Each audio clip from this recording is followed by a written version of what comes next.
Une petite fille pouvait à peine marcher.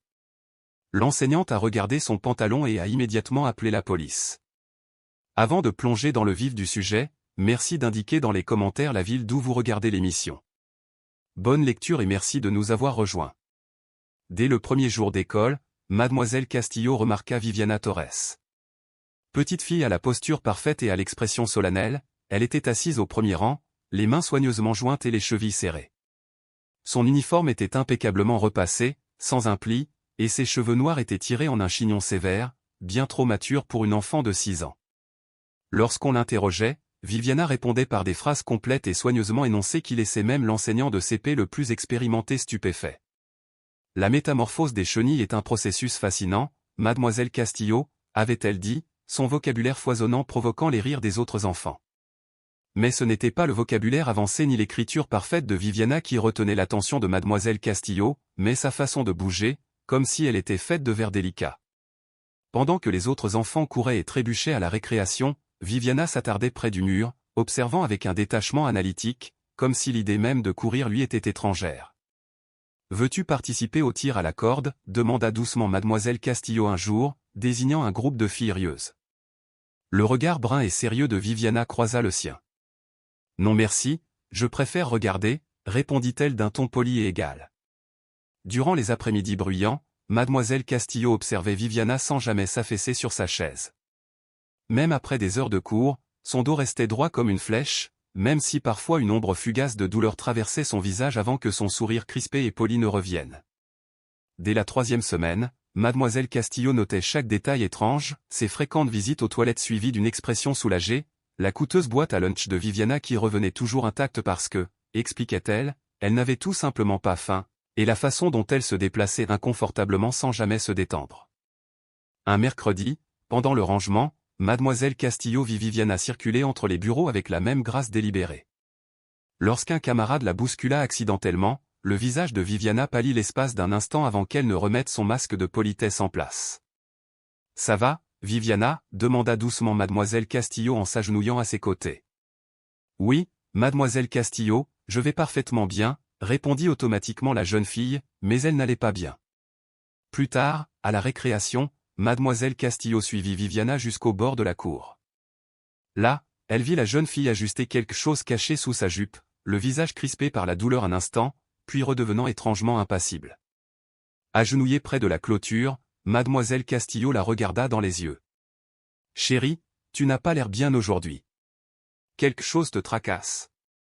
Puis-je t'aider » À ces mots, Viviana finit par lâcher son masque. Un éclair de confusion traversa son visage, comme si la gentillesse d'un adulte lui était totalement étrangère.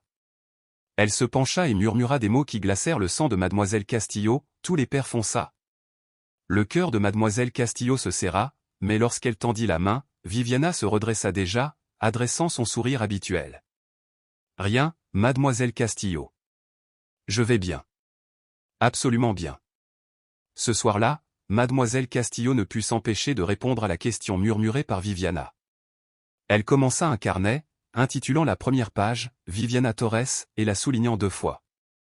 En dessous, elle nota toutes ses observations, elle ne court pas et ne saute pas, une posture parfaite en tout temps, des passages fréquents aux toilettes, un vocabulaire et des manières avancées, et cette supplique murmurée, « Est-ce que tous les papas font ça ?»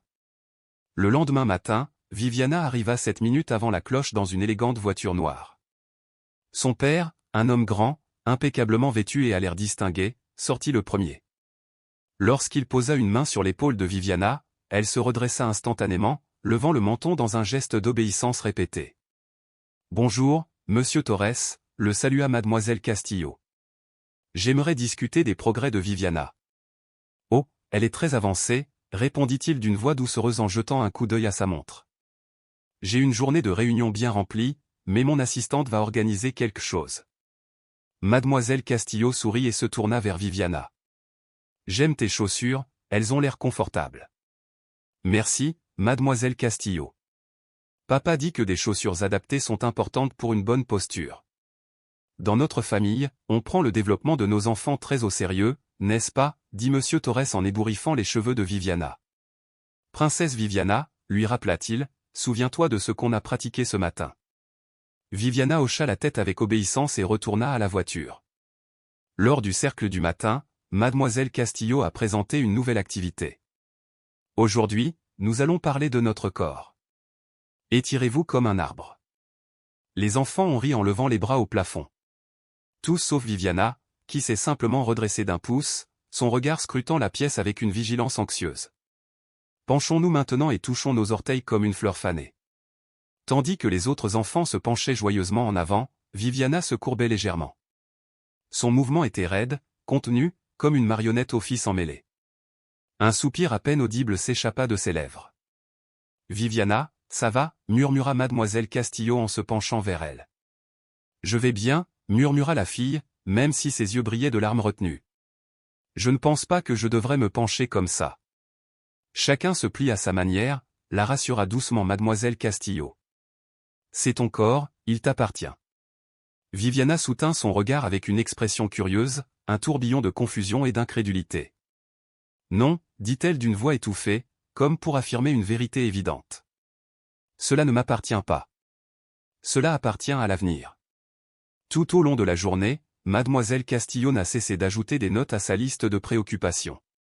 Après l'école, elle a fermé la porte derrière elle et s'est rendue à l'infirmerie.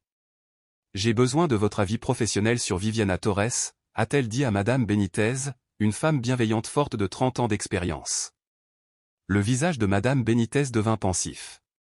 Cette parfaite petite poupée de CP, qu'est-ce qui ne va pas chez elle? C'est exactement ça, répondit Mademoiselle Castillo. Elle est trop parfaite, et je crois qu'elle souffre. La demeure familiale Torres se dressait derrière un portail en fer forgé, ses 3 hectares impeccablement entretenus faisant l'envie de l'élite de la ville. Chaque matin à 6 heures précises, le réveil de Viviana sonnait une douce mélodie classique. Ses yeux s'ouvrirent instantanément sans s'étirer, sans s'attarder sous les draps chauds. Elle se glissa hors du lit avec une précision maîtrisée, lissa son pyjama rose et fit le lit sans un seul pli. Dans la salle de bain attenante, elle se brossa les dents pendant exactement 2 minutes, se lava le visage et se coiffa selon la coiffure soignée que son père préférait. Puis vint le moment le plus important de sa routine. « Bonjour, princesse » appela son père en frappant 2 fois avant d'entrer. Il tenait un élégant coffret en argent. « As-tu bien dormi » demanda-t-il. « Oui, papa » répondit automatiquement Viviana, debout au milieu de ses jouets intacts. « Excellent. Préparons-nous. » Il ouvrit la valise et découvrit un corset modifié. « Levez les bras, s'il vous plaît. » Viviana leva les bras sans hésitation, même si une ombre passa sur ses yeux. Pensée secrète, si je montre que j'ai mal, c'est que je ne fais pas assez d'efforts. Ce nouveau modèle devrait être plus confortable, expliqua son père en attachant des sangles autour de sa petite silhouette. Le docteur Montero dit que c'est l'entraîneur de posture le plus avancé à ce jour. Tu as beaucoup de chance. Merci, papa, dit-elle, s'adaptant au léger pincement de l'appareil qui serrait sa silhouette. Maintenant, entraînons-nous à marcher. Souvenez-vous de ce que le docteur Montero a dit à propos de l'alignement, 15 minutes.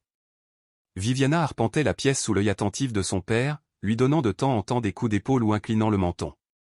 Bien mieux qu'hier, dit-il finalement en consultant sa montre. Bientôt, ce sera tout à fait naturel.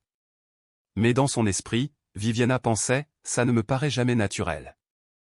Je ne mange pas quand je suis seule et que personne ne me regarde. Je dois prendre l'avion pour Singapour ce soir, a poursuivi Monsieur Torres. Mademoiselle Ramos supervisera votre routine du soir. J'ai laissé des instructions détaillées. Le docteur Montero viendra jeudi pour une évaluation. Tu vas être absente longtemps, demanda Viviana d'une voix soigneusement neutre malgré une lueur d'espoir dans la poitrine. Juste 3 jours, dit-il avec un sourire entendu. Pas assez de temps pour prendre de mauvaises habitudes. J'attends des rapports de posture impeccables à mon retour. Après son départ, Mademoiselle Ramos, la gouvernante, aida Viviana à enfiler son uniforme, rentrant chaque couture pour que le dispositif de maintien reste caché. Il est serré, ma petite, non, demanda Mademoiselle Ramos en fermant le dernier bouton avec une douce inquiétude.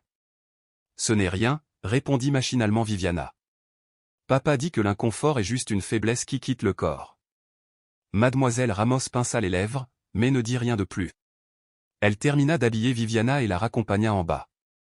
Dans la spacieuse cuisine, le chef Bernardo a servi un shake protéiné et des portions précises de fruits et de céréales complètes, pas de sucre, pas d'aliments transformés, rien qui puisse nuire à un développement optimal.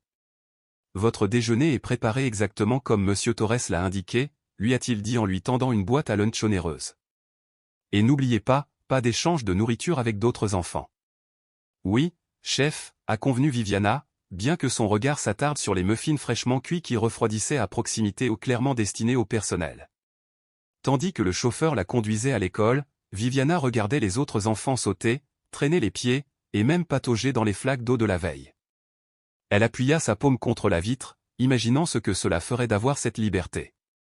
Les filles parfaites ne sautent pas dans les flaques, avait dit son père. Les filles parfaites rendent leurs parents fiers en se tenant debout à l'école.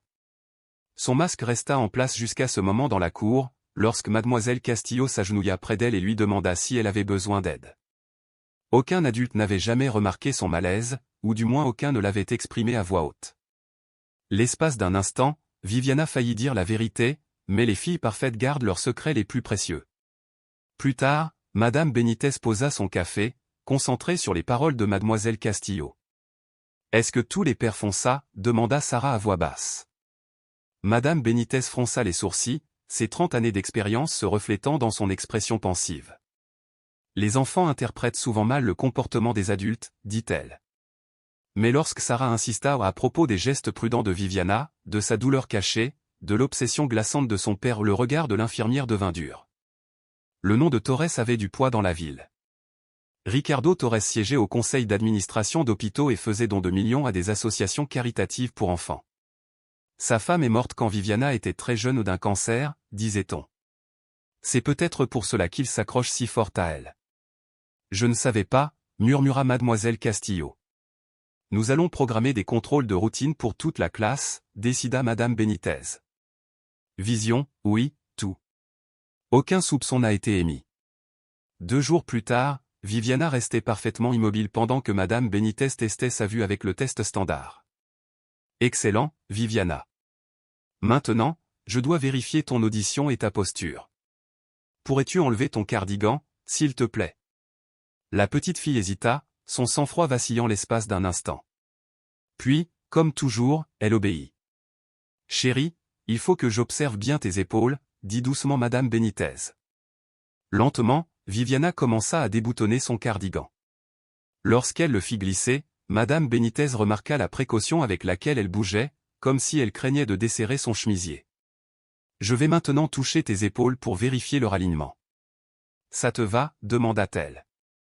Viviana hocha la tête, mais tout son corps se raidit. Avec une assurance professionnelle, madame Benitez passa ses doigts le long des épaules de la jeune fille et de sa colonne vertébrale. À travers le tissu, elle sentit quelque chose de ferme et d'inflexible, comme du plastique ou du métal, pressant son dos. « Viviana, tu portes quelque chose sous ton uniforme » demanda madame Benitez d'une voix calme. Le visage de Viviana ne trahissait rien. « C'est mon correcteur de posture » répondit la fille d'un ton neutre. « Papa dit que ça m'aide à bien grandir. »« Et tu le portes tous les jours ?»« Oui. Le docteur Montero l'a conçu spécialement pour moi. » Madame Benitez garda une expression neutre, même si cette pensée la serrait intérieurement. « Ça fait mal » insista-t-elle doucement. Viviana marqua une pause, la douleur traversant ses yeux avant que son sourire poli ne réapparaisse. Papa dit que l'inconfort fait partie du processus, du bon développement. Ce n'est pas ce que j'ai demandé, dit doucement madame Benitez. Est-ce que ça fait mal? Les épaules de Viviana se crispèrent à nouveau. C'est bon, murmura-t-elle. Je peux remettre mon cardigan? Je ne veux pas attraper froid. Alors que Viviana partait, madame Benitez prit mademoiselle Castillo à part. Elle porte une sorte de corset sous ses vêtements, expliqua-t-elle, la voix tendue par l'inquiétude. Prescrit par un certain docteur Montero, est-ce normal pour une fille de son âge? Mademoiselle Castillo fronça les sourcils, pensive. Certains enfants utilisent des aides techniques pour des raisons médicales, mais généralement seulement brièvement et sous étroite surveillance. Ce que vous avez ressenti semblait bien trop rigide, et j'ai remarqué des marques sur ses épaules, comme si c'était trop serré. L'estomac de mademoiselle Castillo se serra. Que faire maintenant? Nous devons contacter le psychologue scolaire et éventuellement les services de protection de l'enfance, mais nous devons procéder avec prudence. Ricardo Torres est influent dans cette ville. Peu importe qui il est, répondit fermement mademoiselle Castillo. Si Viviana souffre, Il faut que quelqu'un agisse. Je suis d'accord, a déclaré Madame Benitez. Mais nous avons besoin de plus d'informations avant de porter des accusations formelles. Veuillez continuer à prendre des notes détaillées cette semaine, documenter tout symptôme physique et noter tout ce que dit son père. De retour en classe, Mademoiselle Castillo trouva Viviana assise seule à son bureau pendant son temps libre, regardant les autres enfants jouer. « Veux-tu te joindre à eux » demanda-t-elle doucement. Viviana soutint son regard. « Je ne sais pas jouer à ce jeu » dit-elle. « Je peux t'apprendre. » L'espace d'un instant, son masque glissa, révélant un désir discret, mais elle se ressaisit et ajouta « Nous ne sommes censés participer à des activités éducatives que pendant les heures de cours. » Mademoiselle Castillo s'assit à côté d'elle. « Viviana, tu sais que tu peux tout me dire, n'est-ce pas? Si quelque chose te tracasse. »« Tout va bien, Mademoiselle Castillo. »« Absolument bien, » dit Viviana, mais un léger tremblement dans sa voix indiquait le contraire. Lundi matin, Madame Herrera, des services de protection de l'enfance, est arrivée vêtue d'un costume bleu foncé, son sourire chaleureux mettant tout le monde à l'aise. « Merci de m'avoir reçu », a-t-elle dit à Madame Castillo et à Madame Benitez. « J'ai lu votre rapport préliminaire. Parlez-moi davantage de vos observations. » Mademoiselle Castillo lui tendit son carnet rempli de récits détaillés. Viviana ne se changeait jamais pour le cours d'éducation physique, sursautait en se baissant, ne mangeait que 3 bouchées de son déjeuner avant de ranger le reste, refusait de s'asseoir par terre pendant le cours d'art parce que c'est une mauvaise posture. Madame Herrera hocha la tête, pensive. Les enfants répètent souvent ce qu'ils entendent de la bouche des autorités. Vous avez mentionné le docteur Montero, avez-vous vérifié ses qualifications? Madame Benitez secoua la tête. J'ai vérifié auprès de l'hôpital pour enfants, il n'y a pas de pédiatre spécialiste de ce nom dans notre région. J'aimerais observer Viviana en classe sans attirer l'attention. Cet après-midi-là, Madame Herrera était assise au fond de la classe de CP, une tablette à la main. Elle observait Viviana bouger avec une précision extrême, elle levait la main dans un alignement parfait, gardait le dos anormalement droit même lorsqu'elle grimaçait. En s'approchant du bureau, Madame Herrera fit remarquer avec désinvolture, « Vous avez une très belle écriture. » Viviana leva les yeux, polimait sur ses gardes. « Merci, papa dit qu'une écriture soignée reflète une pensée ordonnée. » Il semble que votre père ait des exigences très élevées, a observé Madame Herrera. La voix de Viviana exprimait une fierté teintée d'un autre ton. Il dit qu'il me prépare à un avenir exceptionnel. Et que veux-tu pour ton avenir? Viviana cligna des yeux, la confusion traversant brièvement son visage. Pour rendre papa fier, bien sûr. Après une heure d'observation discrète, Madame Herrera a retrouvé Mademoiselle Castillo et Madame Benitez. J'aimerais organiser une visite à domicile pour rencontrer son père et voir son environnement, a-t-elle dit. Acceptera-t-elle? Demanda Mademoiselle Castillo. Je vais le présenter comme un examen de routine pour les enfants surdoués, rien de suspect. 2 jours plus tard, Madame Herrera franchissait les portes de la propriété Torres. La demeure resplendissait de perfection, pelouses impeccables, fenêtres impeccables, pas un coussin de travers. Dans le luxueux hall d'entrée, Ricardo Torres l'accueillit d'une poignée de main ferme et d'un sourire charmeur. « J'ai toujours su que ma fille était spéciale », dit-il en la conduisant dans un salon formel. Elle a certainement une longueur d'avance sur ses camarades. Madame Herrera acquiesça poliment. Son vocabulaire et son sang-froid sont impressionnants. Il rayonnait de fierté.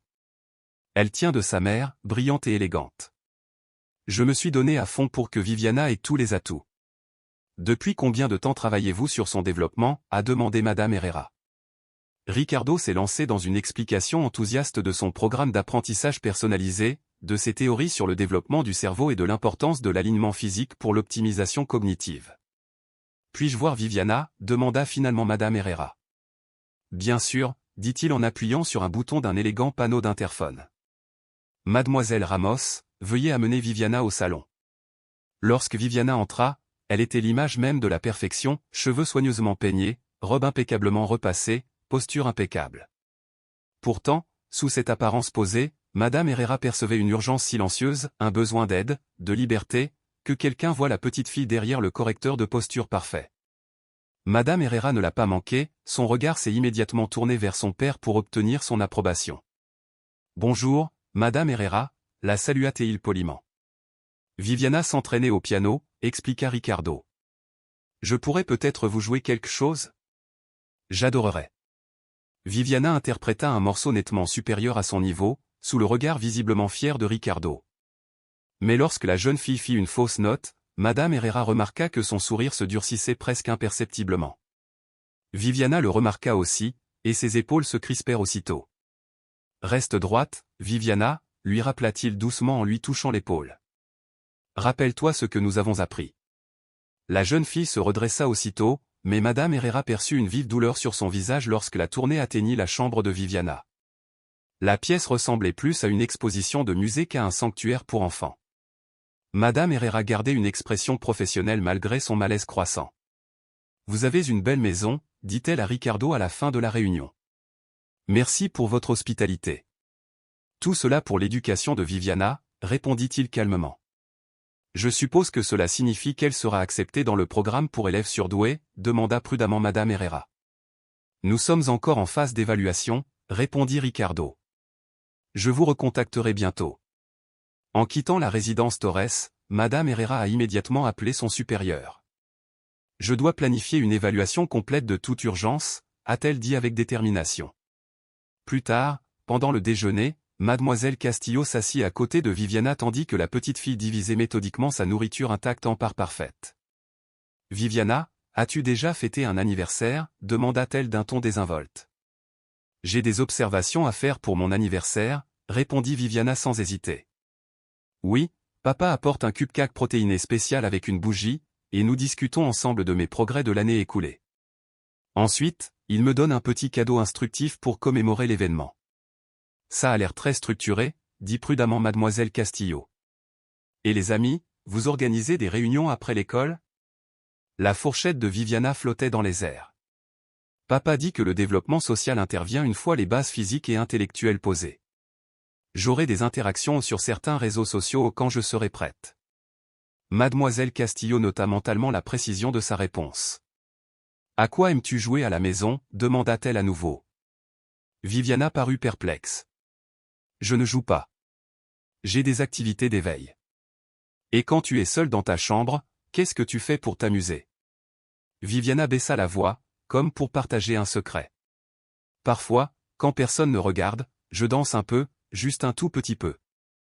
Les petites filles parfaites n'ont pas le droit de sauter et de virevolter, mais parfois, mon corps a juste envie de bouger. Cet aveu, prononcé avec une innocence enfantine, serra la poitrine de Mademoiselle Castillo. Tout le monde aime bouger librement, parfois, Viviana. C'est parfait. Ça ne me semble pas normal, murmura la fille. Elle se sentait mal, comme si elle avait enfreint une règle importante. Pendant ce temps, dans le bureau du directeur de l'école, Ricardo Torres était assis face au directeur moral, sa posture aussi parfaite que celle de sa fille. Je comprends que des questions se posent sur le développement physique de Viviana, dit-il en posant un dossier en cuir sur le bureau. J'ai apporté son dossier médical complet pour clarifier la situation. Le directeur moral a ouvert le dossier et a découvert des documents soigneusement classés, avec des en-têtes officielles et une terminologie médicale. Viviana souffre d'une maladie congénitale qui affecte son développement musculo-squelettique, a expliqué Ricardo. Voici le dossier médical et les recommandations des spécialistes. Je comprends, acquiesça le directeur en parcourant les pages. Ces documents impressionnants comprenaient des détails sur l'appareil qu'elle porte, un appareil orthopédique sur mesure, conçu spécifiquement pour son état. Sans un soutien adéquat pendant ces années clés de son développement, elle pourrait être confrontée à de graves limitations à l'avenir, poursuivit Ricardo d'une voix douce et confiante. Le docteur Alejandro Montero, qui supervise son traitement, est un spécialiste qui utilise des méthodes avancées, quoique non conventionnelles, et très efficaces. J'apprécie votre minutie, répondit le directeur moral en fronçant légèrement les sourcils. Les interventions médicales, comme le port d'un appareil dentaire, sont souvent inconfortables, explique Ricardo calmement. Un inconfort passager prévient des problèmes à vie. Le directeur moral s'est tourné vers Mesdames Herrera et Benitez de la protection de l'enfance. Son bureau a des documents pour tout, a expliqué Ricardo en leur montrant le dossiers médicaux, recommandations de spécialistes, et même courbes de croissance. Puis-je, demanda Madame Herrera en commençant à examiner attentivement les documents. Cela semble officiel, mais j'aimerais en vérifier l'authenticité auprès du conseil médical. Il semble sincèrement préoccupé par le bien-être de Viviana, a ajouté le directeur moral. Il ne semblait rien cacher. Les situations les plus inquiétantes impliquent souvent des personnes convaincues de faire la bonne chose, a répondu prudemment Madame Herrera. Même si leurs méthodes sont néfastes, en classe, les enfants travaillaient sur un devoir concernant leur famille. Mademoiselle Castillo s'arrêta derrière Viviana, qui dessinait avec une précision extrême. Très bien, Viviana, c'est ta maison, acquiesça la jeune fille. Il y a papa, Mademoiselle Ramos et le chef Bernardo. Et où es-tu sur le dessin? Viviana désigna une petite silhouette droite à côté de son père. Contrairement aux autres, dessinée avec des bras arrondis et des postures détendues, cette silhouette se tenait fermement droite, les bras formant un angle précis. Pourquoi t'es-tu dessiné différemment? Demanda doucement Mademoiselle Castillo. Parce que je dois me maintenir d'une manière particulière. Papa dit que l'avenir en dépend. Alors que les enfants se préparaient à rentrer à la maison, Viviana fit une grimace en attrapant son sac à dos, puis redressa instantanément son dos et son visage lorsque Mademoiselle Castillo la regarda. Ça fait mal, Viviana? Demanda doucement Mademoiselle Castillo. Être parfaite, c'est ne pas montrer sa douleur, murmura la jeune fille, puis plus fort, tout va bien, Mademoiselle Castillo, absolument bien. Pourtant, les rides tendues autour de sa petite bouche disaient le contraire. Aujourd'hui, nous commençons un projet artistique spécial, a annoncé Mademoiselle Castillo à sa classe de CP. Nous allons dessiner ma journée parfaite. Que se passerait-il lors de votre journée parfaite? Pensez à ce qui vous rendrait vraiment heureux, ce que vous feriez, qui serait là, ce que vous ressentiriez. La classe était animée par l'excitation, visite au zoo, glace au petit déjeuner, jeux vidéo toute la journée. À son bureau, Viviana écoutait avec confusion et curiosité. Lorsque Mademoiselle Castillo lui posa une feuille blanche, Viviana parut perplexe. Quelque chose ne va pas, Viviana? Demanda doucement le professeur. Je ne sais pas quoi dessiner, avoua la fille. Qu'est-ce qui fait une journée parfaite? C'est différent pour chacun, dit Mademoiselle Castillo, le cœur serré. C'est quand on se sent heureuse et libre d'être soi-même. Viviana resta pensive. J'essaierai.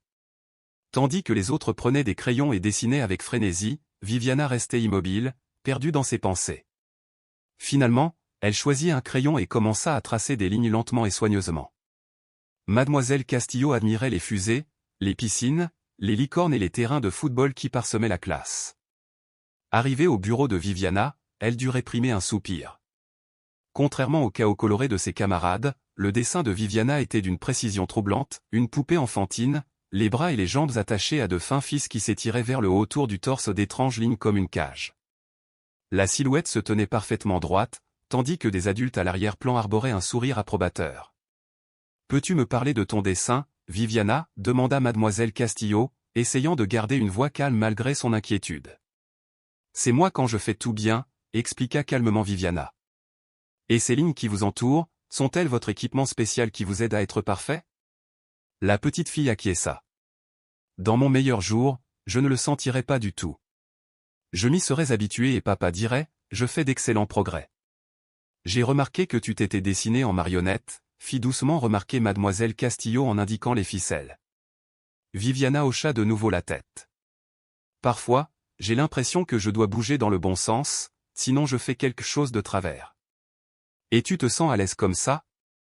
Viviana marqua une pause, comme si elle réfléchissait pour la première fois.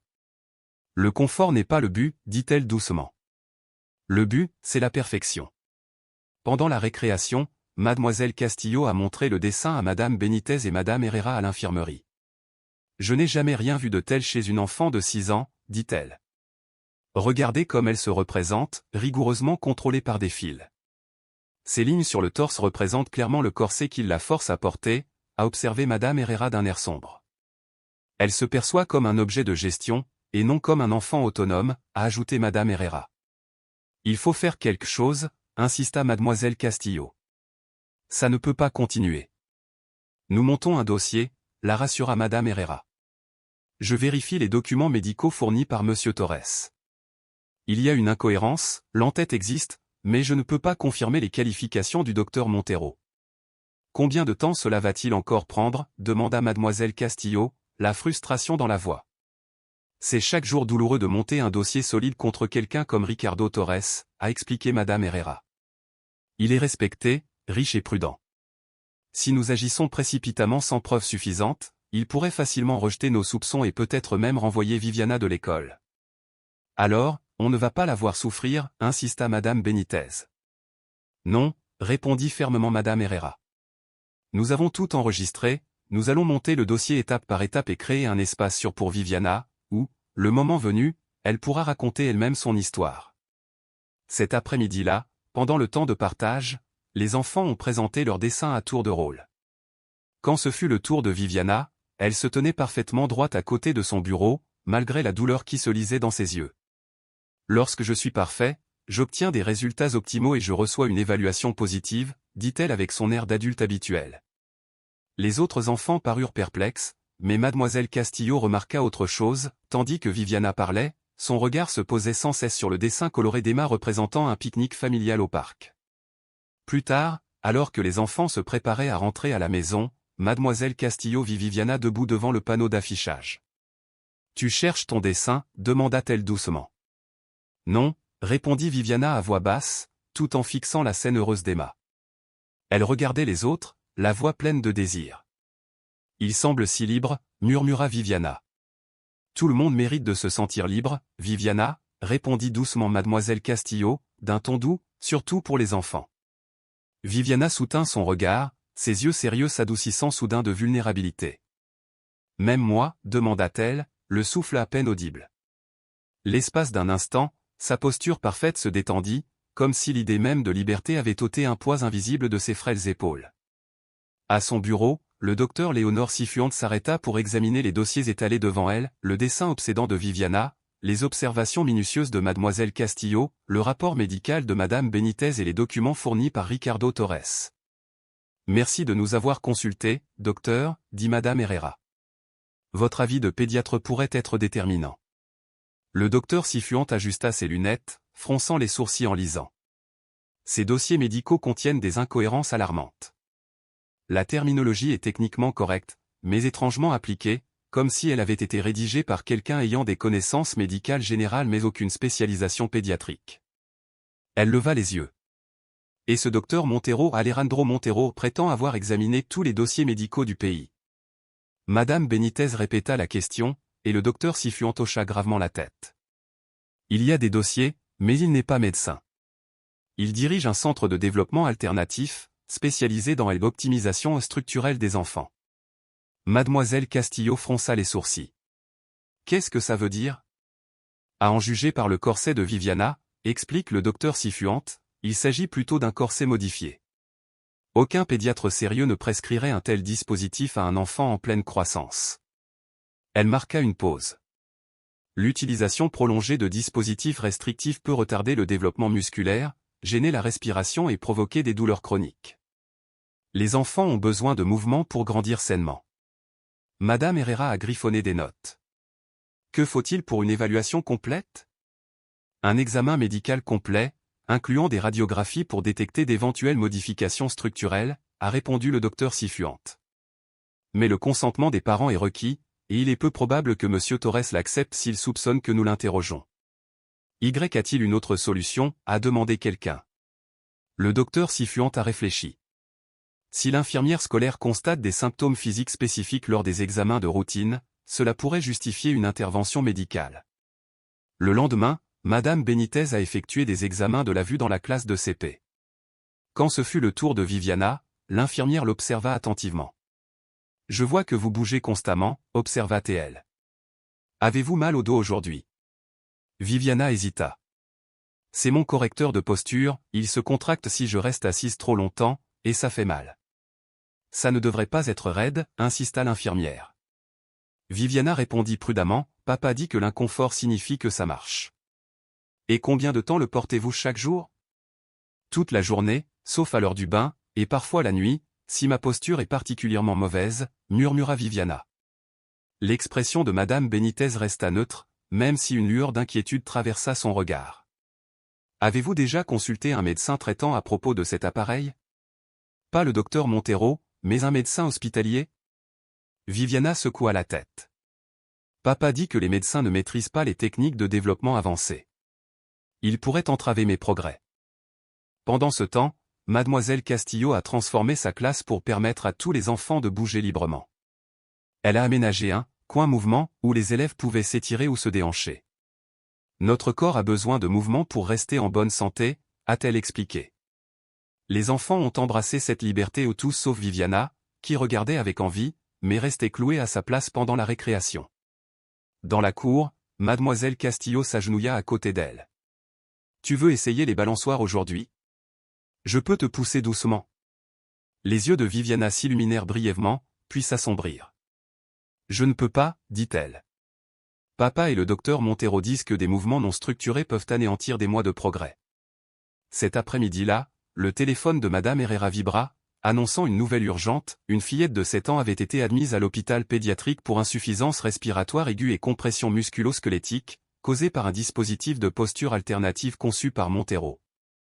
Un silence de mort s'abattit sur la pièce. Leur fenêtre pour aider Viviana se fermait rapidement. Plus tard, dans le bureau du principal moral, l'équipe a examiné les preuves. « Notre dossier est solide, a déclaré Madame Herrera, mais nous avons besoin de preuves directes de préjudice pour justifier une intervention judiciaire. » Mademoiselle Castillo s'est hérissée. « Nous devons donner à Viviana la possibilité de s'exprimer en toute sécurité. » Le docteur Sifuant acquiesça. Les enfants révèlent souvent ce qu'ils ne peuvent pas dire directement par l'expression créative. Les dessins de Mademoiselle Castillo pendant le cours d'art plastique nous ont donné des indices. Nous avons besoin d'une autre activité qui permette à Viviana de se sentir suffisamment en confiance pour nous révéler toute la vérité. À ce moment précis, le téléphone de Madame Benitez vibra à nouveau. Son visage pâlit. C'est mon contact à l'hôpital. Un autre enfant, également porteur d'un appareil Montero, a été admis avec des complications similaires. Le lendemain matin, en classe, Viviana s'attardait près d'une étagère en hauteur, les yeux rivés sur son recueil de poésie préféré, hors de portée.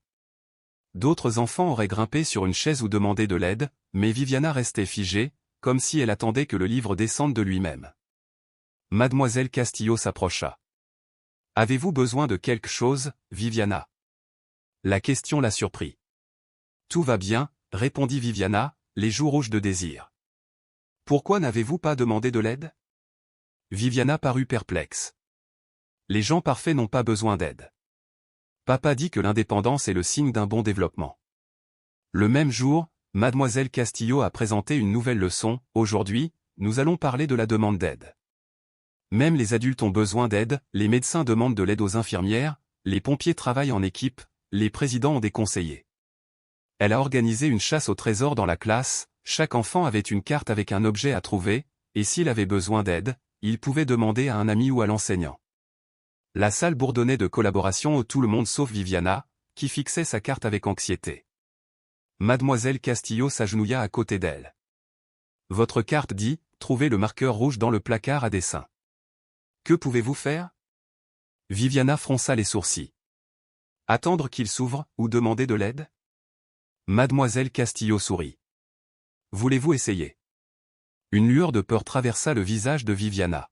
« Je ne sais pas comment. » Avec une douce patience, Mademoiselle Castillo murmura, « Pourriez-vous m'aider à ouvrir le placard ?» Les yeux de Viviana s'écarquillèrent comme si elle avait découvert une porte secrète. Mademoiselle Castillo sortit la clé, ouvrit la porte et tendit le marqueur rouge à Viviana. Ensuite, les enfants se sont rassemblés sur le tapis de lecture, tous sauf Viviana, restée près de son bureau à cause de son appareil orthopédique. « Que avons-nous appris aujourd'hui ?» a demandé Mademoiselle Castillo. « Demander de l'aide, c'est bien. Le travail d'équipe simplifie tout.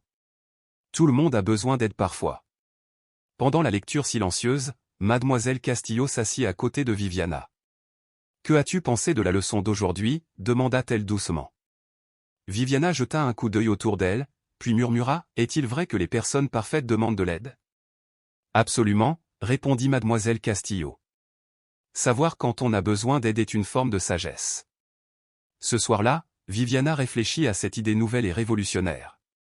À la maison, ses parents lui avaient appris que demander de l'aide était synonyme d'échec de l'indépendance, d'échec de la valeur. Mais aujourd'hui, elle avait demandé et reçu, et cela n'avait rien d'un échec. Plus tard, dans un moment de silence, Viviana se pencha et murmura, « Si ce n'est pas vrai, pourquoi papa le croit-il » Mademoiselle Castillo haussa doucement les épaules. Parfois, les gens croient ce qu'ils veulent croire, pas la vérité.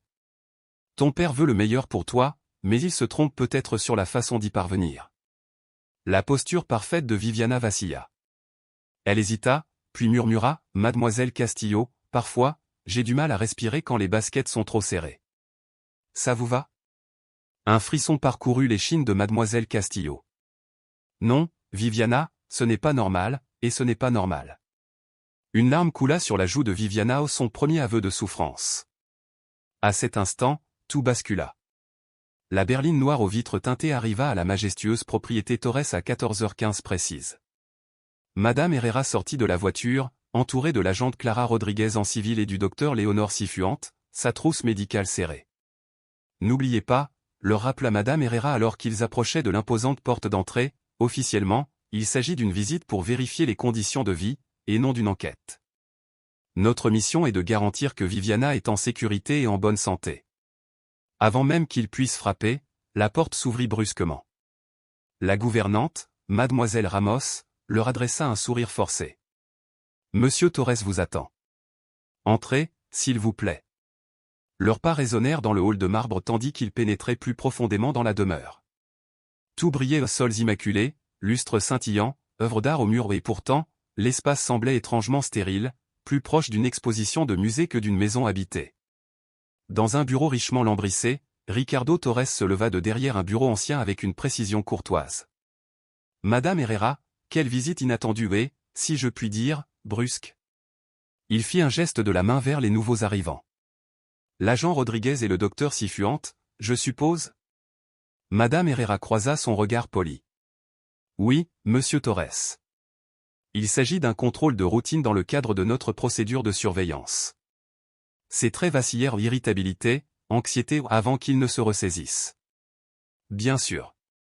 Viviana est en cours de piano dans la salle de musique. Je vais demander à Mademoiselle Ramos d'aller la chercher. » Il fit un geste vers une porte. « Des rafraîchissements, peut-être ?» « Non, merci, » répondit l'agent Rodriguez d'un ton neutre. « Nous préférerions parler à Viviana dans son environnement habituel. » Le masque poli de Ricardo glissa de nouveau, remplacé par un hochement de tête raide. « Très bien.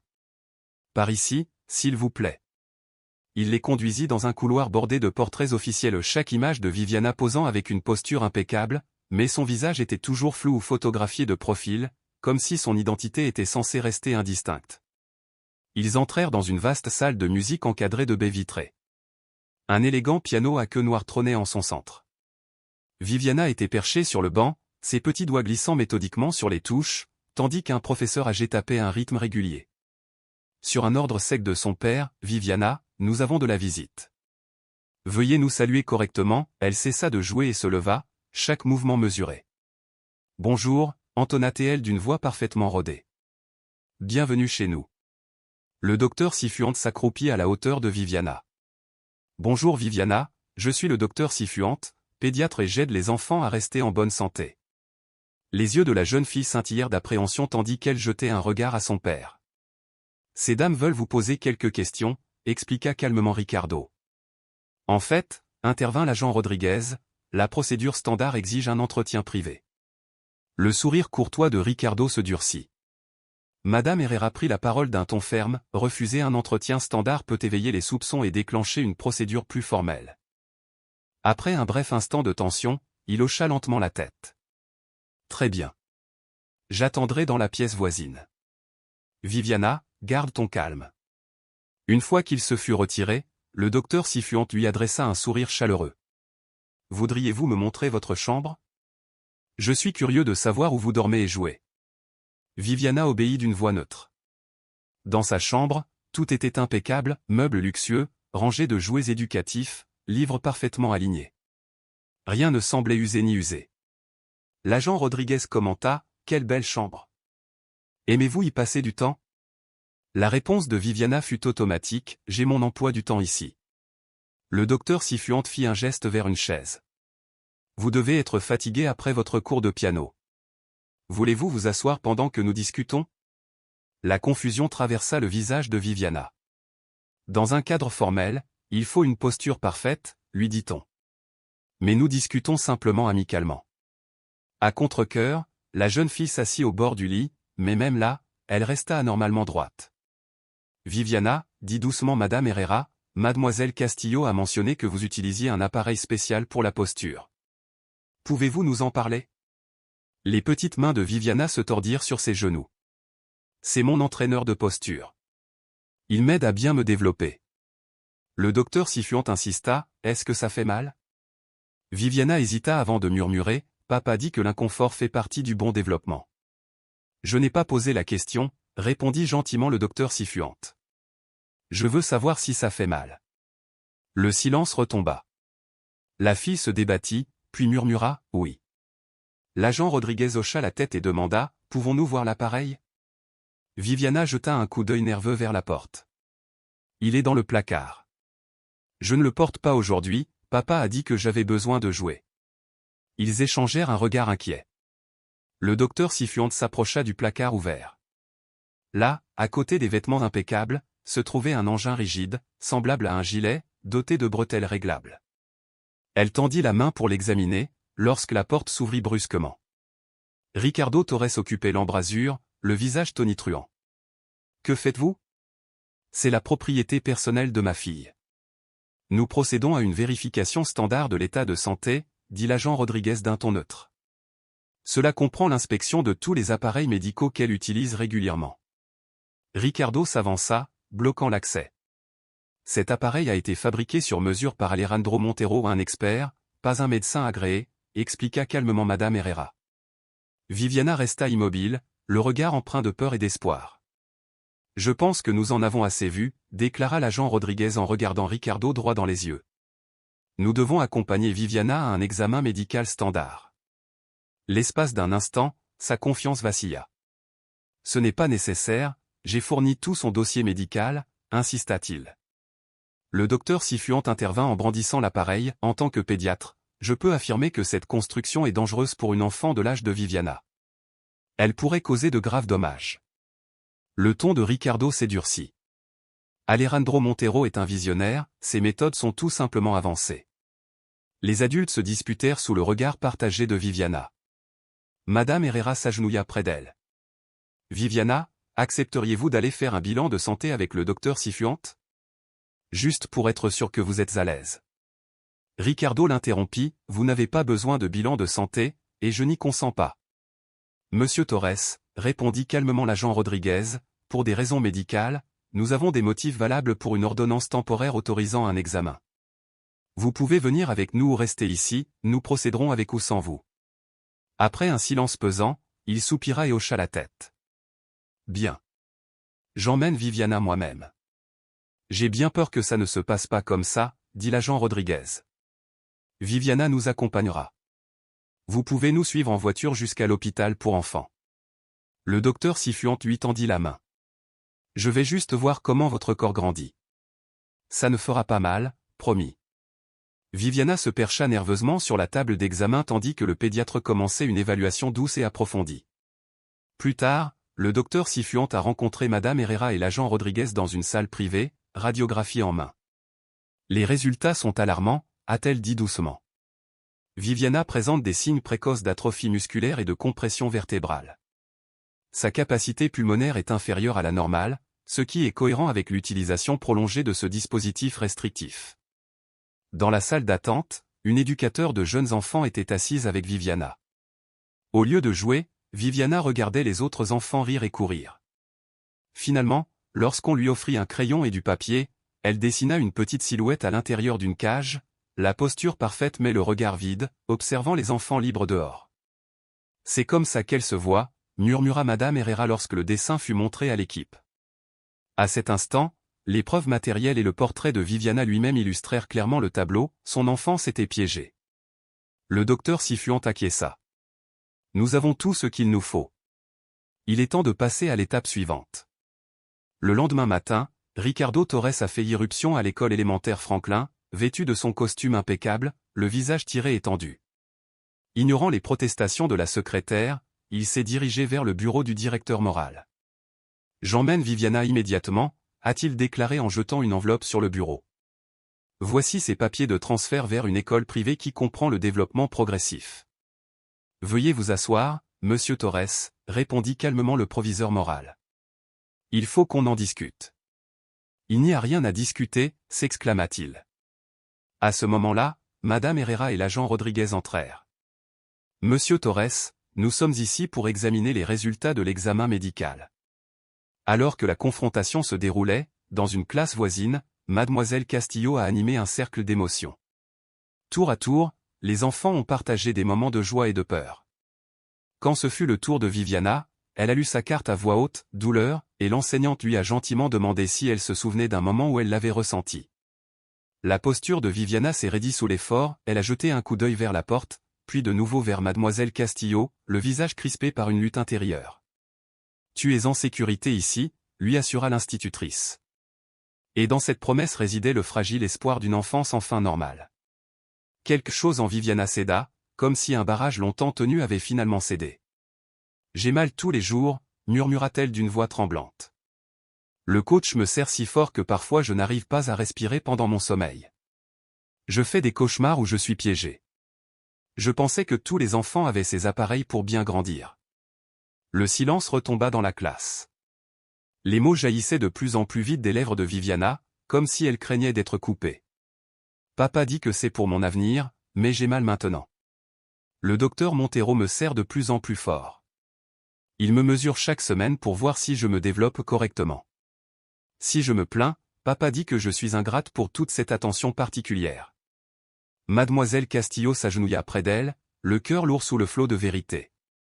Viviana, ce que tu décris n'est pas normal et n'aide pas, une véritable confusion traversa les yeux de la jeune fille. Mais papa dit, il veut le meilleur pour toi, balbutia-t-elle. L'enseignante posa doucement une main sur son épaule. Il veut peut-être le meilleur, mais ses méthodes te font du mal. Les larmes montèrent aux yeux de Viviana, peut-être la première véritable émotion qu'elle exprimait depuis sa rentrée. Parfois, j'ai juste envie de courir et de jouer comme les autres enfants. Ce n'est pas mal, la rassura Mademoiselle Castillo. C'est exactement ce que tu devrais faire. L'infirmière Benitez, qui avait observé depuis la porte, s'avança. Viviana, viens avec moi, s'il te plaît.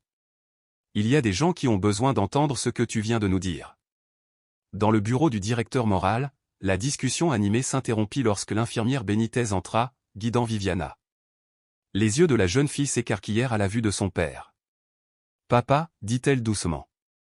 Je t'ai parlé de l'entraîneur et de la douleur qu'il provoque. » Le visage de Ricardo Torres se vida. « Viviana, on en a déjà parlé. Un inconfort passager mène à la perfection éternelle. » Madame Herrera s'est approchée. « Monsieur Torres, sur la base des données médicales et du témoignage de Viviana, nous mettons en place des mesures de protection temporaire. Elle restera sous surveillance pendant qu'une enquête approfondie sur l'état de santé de la famille est menée. » Pour la première fois, Ricardo semblait vraiment désemparé. « Tu n'as aucun droit, murmura-t-il. Ma fille n'a-t-elle pas le droit de grandir en bonne santé et sans douleur constante ? » L'agent Rodriguez répondit fermement, « Elle l'est, monsieur. » Tandis que les adultes débattaient des démarches juridiques, Viviana se tenait silencieusement à côté de Mademoiselle Castillo. Sa posture parfaitement droite s'était adoucie, comme si un poids invisible s'était ôté de ses frêles épaules. La lumière du soleil entrait par de grandes fenêtres, projetant des motifs chaleureux sur le tapis où les enfants jouaient autrefois. Des fresques murales éclatantes ornaient les murs, et les étagères regorgeaient de livres et de jouets. C'était la maison Murialt, un centre spécialisé où Viviana séjournerait pendant l'enquête. « Ce sera ta chambre, » dit Madame Herrera, dévoilant un espace confortable avec un lit moelleux, un bureau et une étagère. Viviana se figea sur le seuil, la surprise mêlée d'incrédulité dans ses yeux. « Je peux déplacer des objets ? » ?»« Bien sûr. »« Maintenant, c'est ton espace. » Elle entra, caressa le couvre-lit, examina les peluches et jeta un œil dans le placard où étaient accrochés des vêtements simples et confortables. « Et mon entraîneur de posture ?» demanda-t-elle à voix basse. « Vous n'en avez plus besoin, » répondit Madame Herrera. « Le docteur Sifuan dit que votre corps a besoin de bouger librement. » Viviana fronça les sourcils. « Comment suis-je censé me développer correctement ? En jouant, en courant, en grimpant et simplement en étant une enfant. » Madame Herrera sourit doucement. « C'est ainsi que les corps deviennent forts et en bonne santé, naturellement. » Plus tard dans la journée, Viviana rencontra les autres enfants de la maison Murialt. Contrairement aux interactions formelles et axées sur la réussite qu'elle connaissait, ces enfants jouaient librement, leur rire résonnant dans la salle de jeu. Une gentille petite fille nommée Zoé bondit vers eux. « Veux-tu construire un château en bloc avec nous » demanda Zoé. Viviana se tenait parfaitement droite, comme toujours. « Je ne sais pas comment. »« C'est facile, » expliqua Zoé. « Il suffit d'empiler un bloc sur un autre. Il n'y a pas de mauvaise façon de faire. » L'idée de ne pas faire d'erreur stupéfia Viviana. Prudemment, elle prit un bloc et le retourna comme s'il était précieux. Mademoiselle Patel, psychologue pour enfants, s'approcha. « Veux-tu t'asseoir sur le tapis avec les autres ?» Prudente à nouveau, Viviana s'assit et plaça son bloc sur la structure en pleine croissance. Les autres enfants applaudirent. « Bravo !» s'exclama Zoé. Mais en un autre. Pour peut-être la première fois depuis longtemps, Viviana se détendit, absorbée par le simple bonheur de créer quelque chose sans règle ni attente. Ce soir-là, tandis que Mademoiselle Patel aidait Viviana à se préparer pour aller au lit, elle remarqua que les mouvements de la jeune fille étaient encore d'une précision prudente, comme si les entraves invisibles persistaient sans l'appareil. « Comment te sens-tu sans le trainer » demanda Mademoiselle Patel. « Différente » murmura Viviana. « Plus légère, mais effrayante. J'ai l'impression que je vais m'effondrer sans elle. » Mademoiselle Patel s'assit à côté d'elle. « Ton corps sait se maintenir, Viviana. Tes muscles ont juste besoin de temps pour s'en souvenir. » Le lendemain, Mademoiselle Castillo est venue avec une carte signée par tous ses camarades. « Tu leur manques » a-t-elle dit en leur tendant le papier coloré griffonné d'une écriture enfantine. Viviana examina la carte avec stupéfaction. « Vraiment ? Je fais partie de notre famille scolaire ? » « Oui » sourit Mademoiselle Castillo. « Et bientôt tu seras de retour à l'école. »« Bientôt » demanda Viviana, la voix s'éclairant. « Les adultes travaillent pour que tout soit en sécurité pour vous. » Chaque jour qui passait, les mouvements de Viviana devenaient moins raides. Lors de séances de kinésithérapie déguisées en jeu, elle découvrit des muscles longtemps corsetés par l'appareil. La découverte survint de manière inattendue dans la cour de récréation. Tandis que les autres enfants couraient et riaient, Viviana observait depuis le bord du terrain. « Allez, Viviana, c'est toi » s'écria Zoé, essoufflée et radieuse. « Je ne cours pas » répondit automatiquement Viviana. « Tout le monde peut courir » insista Zoé en lui prenant la main. « Essaie, tout simplement. » Quelque chose changea dans l'expression de Viviana. La curiosité perça des années de restriction. Elle fit un pas hésitant, puis un autre, et soudain, elle se retrouva à courir sur la pelouse, maladroitement. Désordonnée mais indéniablement libre, elle afficha un sourire sincère. « Je cours » s'exclama-t-elle. « Regardez, je cours vraiment. » Depuis le patio, les adultes échangèrent des regards émus. Ce petit triomphe où une petite fille retrouvant son droit d'être simplement une enfant était profond. Plus tard, Mademoiselle Raquel, la kinésithérapeute pédiatrique, a guidé la respiration de Viviana. Inspirez profondément, comme si vous souffliez sur une belle fleur, expirez maintenant lentement, comme si vous souffliez sur une bougie. À chaque respiration, la poitrine de Viviana se dilatait plus que jamais depuis des années, et ses épaules se détendaient parfaitement. « Ta respiration s'améliore de jour en jour », la félicita Mademoiselle Raquel. 3 semaines s'étaient écoulées à la maison Murialt, 3 semaines d'exercices doux, de jeux de mouvement et de redécouverte progressive des capacités naturelles de Viviana. Physiquement, elle était étonnante, toujours droite, mais sans tension, mouvement fluide, muscles se souvenant de leur fonctionnement. Plus significative encore fut sa guérison émotionnelle. Viviana se mit à rire, un rire sincère et spontané pendant les jeux ou les histoires drôles. Elle posait des questions sans cesse. Quand elle pensait que personne ne la regardait, elle tournoyait de plaisir, juste pour se sentir libre. « Mon corps sera-t-il un jour comme celui des autres enfants » demanda-t-elle un jour à Mademoiselle Raquel. « C'est déjà parfaitement normal » fut-il rassuré. « Il lui faut juste du temps pour se rétablir, comme un papillon qui sort de son cocon. » Plus tard dans l'après-midi, Mademoiselle Castillo arriva avec des devoirs et des nouvelles. « Tu nous as manqué pendant le cercle d'amis » dit-elle dans la bibliothèque lumineuse. « Emma demande de tes nouvelles tous les jours. » Viviana parut surprise. « Les amis veillent les uns sur les autres » expliqua Mademoiselle Castillo. Le mot « ami » fit sourire Viviana, c'était nouveau pour elle, l'idée que les liens puissent reposer non pas sur la réussite, mais sur la simple camaraderie. Tandis qu'il travaillait à l'orthographe, Mademoiselle Castillo remarqua que Viviana ne s'asseyait plus avec une précision pénible. Elle se penchait en avant avec intérêt, changeait de position lorsqu'elle était mal à l'aise, repliait même une jambe sous elle, autant de mouvements parfaitement naturels autrefois interdits par l'ancien appareil. J'ai des nouvelles, annonça mademoiselle Castillo à la fin de la séance. Le tribunal a statué sur votre situation. Le visage de Viviana devint sérieux. Je rentre à la maison? Pas encore, répondit doucement mademoiselle Castillo. Le juge pense que votre père a besoin de plus de temps pour apprendre à être un parent sain. Il suit des cours spécialisés et travaille avec des experts pour soutenir votre développement. Est-ce qu'il est en colère contre moi? Demanda doucement Viviana. Non, chérie. Il est triste de ce qui s'est passé, mais il apprend à être un meilleur père. Dans un autre quartier de la ville, Ricardo Torres était assis en face du docteur Cifuentes, dans le cabinet d'un centre familial. Son costume impeccable avait disparu, remplacé par des vêtements décontractés qui le rendaient plus vulnérable, plus humain. Il parlait d'une voix hésitante, la voix rauque sous l'effet de l'émotion. Après la mort de ta mère, je suis devenu obsédé par l'idée d'assurer un avenir parfait à Viviana, comme si je pouvais la protéger de tout en la rendant parfaite. Les enfants n'ont pas besoin de perfection, répondit doucement le docteur Cifuentes. Ils ont besoin de se tromper, de faire des erreurs et de toujours se relever. Ricardo hocha la tête, les aspérités de son perfectionnisme s'adoucissant au fil de ses séances hebdomadaires. Quand pourrais-je la revoir? Demanda-t-il. Nous préparons une visite supervisée, dit-elle. Mais d'abord, je veux que vous regardiez quelques vidéos de sa kinésithérapie. Il est important que vous voyiez comment elle retrouve sa mobilité naturelle et à quel point cela la rend plus heureuse. Cette nuit-là, alors que mademoiselle Patel bordait Viviana, la petite fille demanda « Et mon père, qu'est-ce qu'il apprend ?» Mademoiselle Patel s'assit à côté d'elle. Il apprend qu'il existe des moyens plus doux de grandir, des moyens qui n'impliquent ni douleur ni restriction. Viviana réfléchit un instant. Je pense qu'il essayait de me rendre parfaite parce qu'il avait peur que je me blesse ou que je fasse des erreurs. Cette révélation était remarquable.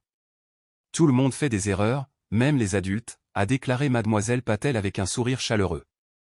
Le lendemain, Ricardo observait Viviana à travers un miroir sentant participer à une séance de gymnastique. Des larmes coulaient silencieusement sur ses joues en voyant sa fille sauter maladroitement mais joyeusement dans la pièce peut-être pour la première fois de sa vie. À la fin de la séance, il a remis à madame Herrera une note écrite d'une écriture soignée. « Tu as toujours été parfait, mais pas comme je l'avais compris. Puis-je vous donner ceci ?» demanda-t-il, la voix chargée d'émotion. Madame Herrera hocha la tête, émue par la simple vérité de ces mots. En voyant sa fille retrouver sa liberté, quelque chose en lui commença à guérir. 6 mois s'étaient écoulés depuis que Viviana avait murmuré son secret à mademoiselle Castillo. 6 mois de thérapie douce, de guérison progressive et de reconstruction laborieuse du corps d'une jeune fille et des fondations d'une famille. Aujourd'hui, l'école primaire Franklin a célébré sa journée sportive annuelle, une célébration des jeux de mouvement et des joies de l'enfance. Viviana se tenait au bord du terrain, vêtue d'un simple t-shirt et d'un short, les cheveux attachés en une queue de cheval décontractée au lieu du chignon strict que son père lui avait autrefois imposé. Prête? Mademoiselle Castillo s'agenouilla à côté d'elle. Viviana hocha la tête, le regard empli d'émotion et de timidité. Et n'oubliez pas, murmura mademoiselle Castillo, il ne s'agit pas de gagner, mais de s'amuser et de faire de son mieux. Depuis les gradins, Ricardo Torres observait en silence, savourant chaque instant des visites supervisées, chacune étant un pas vers la guérison. À l'annonce de la course pour le CP, Viviana prit place sur la ligne de départ. Ses camarades lui sourirent et lui firent un high-five, signe d'acceptation sans jugement. À vos marques, prêts, partez. Viviana courait ni parfaitement, ni vite, mais avec une liberté totale. Ses bras se balançaient avec frénésie, sa démarche était incertaine après des années de restriction. Elle franchit la ligne d'arrivée parmi les dernières, loin derrière ses camarades. Pourtant, son visage exprimait la véritable histoire de la victoire, rouge d'effort et rayonnant de fierté. Depuis les tribunes, son père l'acclamait plus fort que quiconque, des larmes de joie perlant sur ses joues. Il voyait quelque chose de plus parfait que n'importe quel trophée, sa fille, simplement en train de vivre son enfance. Après la course, Viviana et mademoiselle Castillo se sont approchées de lui. « Tu as vu comme j'ai couru, papa ?» lui a-t-elle demandé, pleine d'espoir. « Je t'ai vu » répondit-il en s'accroupissant à son niveau. « Tu étais incroyable » dit-elle d'une voix douce. Il sourit. « Tu as fait quelque chose de plus important que gagner, tu as apprécié. » Mademoiselle Raquel s'approcha, fier.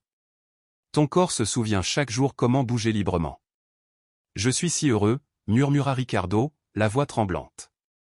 Moi aussi, j'apprends, Viviana, j'apprends à être un meilleur parent. Leur entretien supervisé n'a duré que 30 minutes, mais ce fut une nouvelle étape sur le chemin de la guérison.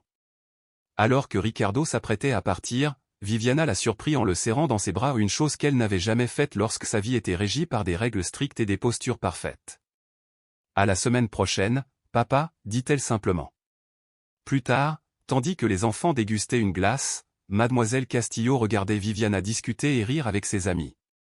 Une tache de glace maculait sa joue, sa posture était détendue et naturelle. Une transformation incroyable, a déclaré le directeur moral. Mademoiselle Castillo hocha la tête. Le corps guérit vite quand l'âme est libérée. De l'autre côté du patio, Viviana rit à la blague d'Emma, puis tournoya joyeusement, les bras tendus, le visage levé vers le soleil. Ce n'était pas un ballet parfait, c'était simplement une petite fille exprimant son pur bonheur par le mouvement. Dans ce moment imparfait et magnifique, Viviana était exactement celle qu'elle avait toujours voulu être, non pas une poupée parfaite, mais une enfant tout à fait, merveilleusement ordinaire, courant, sautant, tombant parfois, mais se relevant toujours.